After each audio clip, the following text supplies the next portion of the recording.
في مصر في عشم زياده جدا ما بين الناس، ان اي ست ممكن تشوفها في الشارع ممكن تقول لها ماما، تقول لها طنط، لو حد كبير في السن ممكن تقول له عمو او جده على حسب يعني. ولكن في ايطاليا ما فيش الكلام ده. فانا جه في بالي الترجمه بقى من المصري للايطالي زيو وزيا.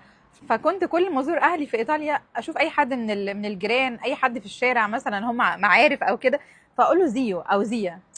ف استغربوا يعني ليه انا اصلا ما اعرفهمش، اول مره اشوفهم ليه بقول لها زيا او زيو. ايطاليا لو حد انت ما تعرفوش، حد كبير عنك في السن، طبعا لازم تحترمه، ولكن في الحاله دي مش زي وزيا، ومش نونو ونونا. يعني زيا وزيو اللي هو العم والعم والعمه، ونونو ونونا اللي هم الجد والجده.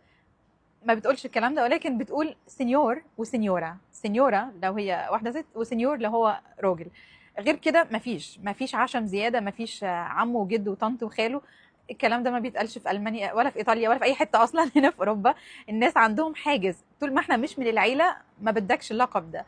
فخلي بالك وانت في ايطاليا ما تعملش الغلطه دي. احترم الناس طبعا واديهم مكانتهم، ولكن في حدود ما بينك ما بينهم، هم مش قرايبك، مفيش عشم ما بينك ما بينهم.